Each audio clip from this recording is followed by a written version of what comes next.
If Congress for 5 more times in the next 5 years, would your strategy survive? That's what lesson is really about. Cost segregation has gone from a niche trick to a mainstream planning tool. The IRS had an entire audit technique guide for it. Big firms and specialist shops are building whole practices around it because when it's done right, it can move 10 or even $100,000 in taxes over just a few years.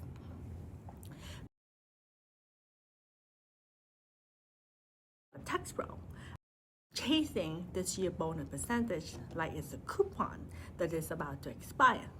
They are not building a system that works, no matter what the percentage are. In this video, I want to show you how to flip that mindset.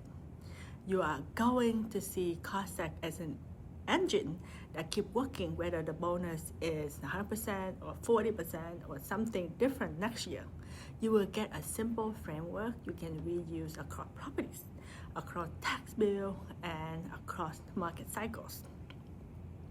If you are a real estate investor, a landlord, or a tax pro who want to sound like the grown-up in the room when the law changes, this lesson is for you. All right, let's step into the first big idea. The first pillar is to classify your building like a pro. So this is the heartbeat of cost segregation. If you nail this, everything else become a dial you can turn. If you miss it, every other tactic sits in a weak foundation.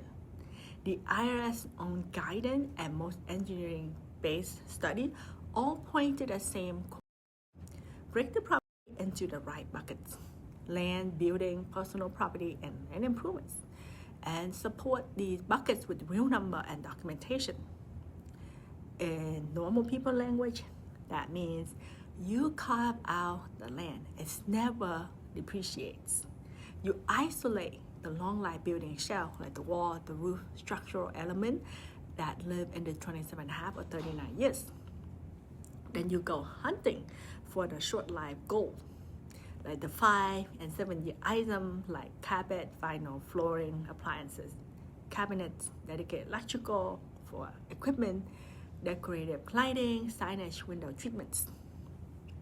15-year land improvement,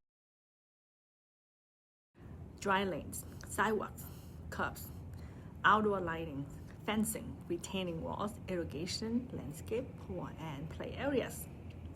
Think of it like taking a Lego building parts. You are not just saying, I own an apartment complex. You are saying, I own this much shell, this much personal property, this much land improvement. Here's the key. These classification rules barely move even when the tax law is jumping around. So Congress can change as you write something, but they don't suddenly decide that afro is a roof, or that chandelier is a load-bearing wall, right? So if you or 27, your first job is not to obsess over percentages. Your first job is to get the bucket right.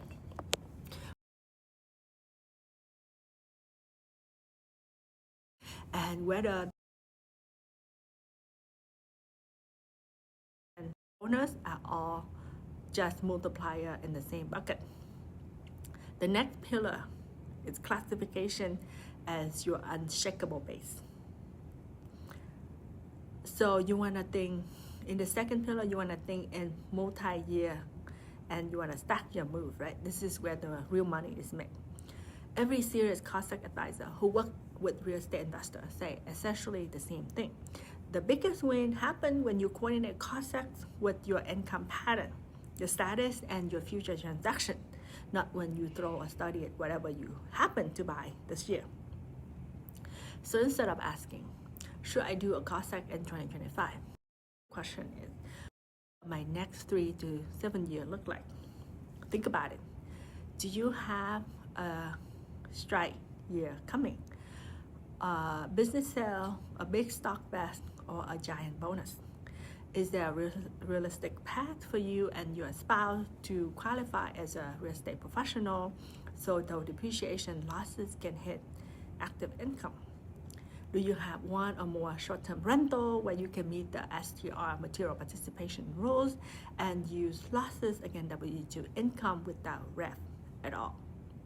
Are you planning a 1031 exchange where you want to accelerate, recapture, and then potentially roll into a larger deal? This is where cost seg stop being a deduction and start being a strategy. You time a study. So the front-loaded depreciation lands on top of that high income year, not on a year where you were already in low bracket. You pair a big study with REF or an STR year so the deduction can punch directly into your active income instead of getting trapped as passive losses for a decade. You design your whole period, often 5 to 7 years, around the idea that you will accelerate, enjoy the cash flow, then decide whether to sell and pay the piper. 1031 exchange and defer or refinance and keep running the play. This multi-year thinking does not depend on a specific bonus percentage, whether the dial is set to 40%, 100%, or something in between. You are still clustering deduction where you need them most and pairing them with the right status and transaction choices. So pillar 2 is this. Stop thinking in single tax year. Start thinking in 3 or 7 year block where cost seg, REF, STR, and 1031 are all chess pieces on the same board. Third pillar, treat your cost seg 5 as your audit shield and your option engine. Leading firms and the IRS both hammer on the same point. A good cost seg study isn't just a pretty PDF. It's your audit defense file and your change the plan later file. When you keep the right documents like reports, schedules, invoices, engineering notes, 3 big things happen. First, if the IRS ever question your depreciation, you have a story that makes sense. You can show how you allocated cost, what property class you used, and how you tie everything back to real dollars. Second, when the law moves, you are not guessing in the dark.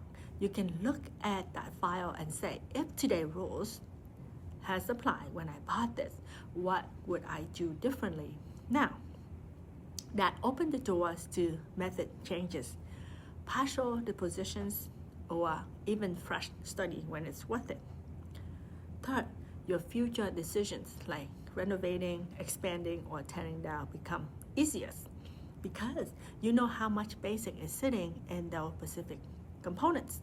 You can plan the tax side of the major upgrade instead of being surprised by recapture. So pillar 3 is simple. Document like you expect success and scrutiny.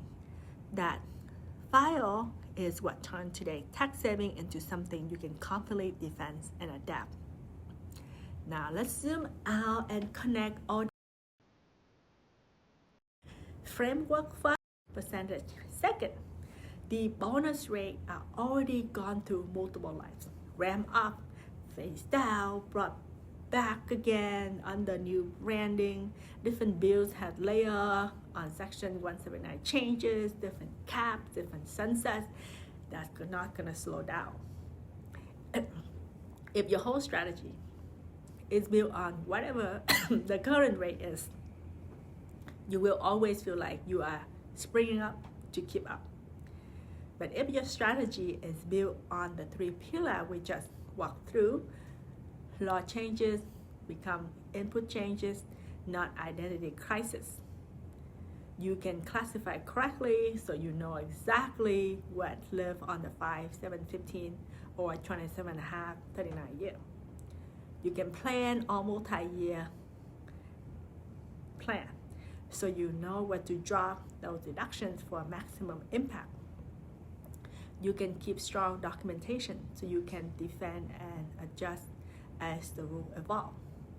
Then when a new tax bill lands, you are asking much better question. How does this change my timing? Does this make REF, STR, or 1031 more valuable for me in the next few years? Do I accelerate harder now or spread things to keep my bracket smoother. You are not rebuilding your understanding from scratch. You are just turning the dial into machine you already know how to run. So, how do you use this course going forward? Think of the early module as your map. They tell you what cost seg is, why it matters, and how it fits into a bigger tax plan. Think of the more technical bonus lessons as your weather app, where when the law changes, you don't throw away the map, you just update the forecast. And any law update lessons that you see in the future, those are the quick overlay. So here the new dial setting, here are the new interacts, how it interacts with the same 3 pillars. Your job is to keep those pillars in your head and let the numbers be the part that change. Let's land the plan now. Let's summarize. So you have seen that the real power of cost segregation isn't in memorizing this year bonus rate. It's in building a system that works, right? That can classify components correctly, that can plan in multi-year blocks and stack the BREP, the SDR, the 1031 on top of cost seg instead of treating them as separate words. You can maintain documentation so you can defend, adjust, and revisit deals as the law and your goals evolve. And always remember, the incentives are going to move. The investors who win are the ones who have a framework that move with them. Your action step after this video is simple. You want to write down 1 or 2 evergreen rules you want to live by for the next 5 to 7 years. And note which lesson you will revisit first when the next tax bill hits. In the next lesson, we are going to turn it into a value proposition. You will learn how to talk about this framework and your ability to stay current in a way that makes clients, partners, or investors think, okay, this is the person I want to steering my tech strategy advantage with me.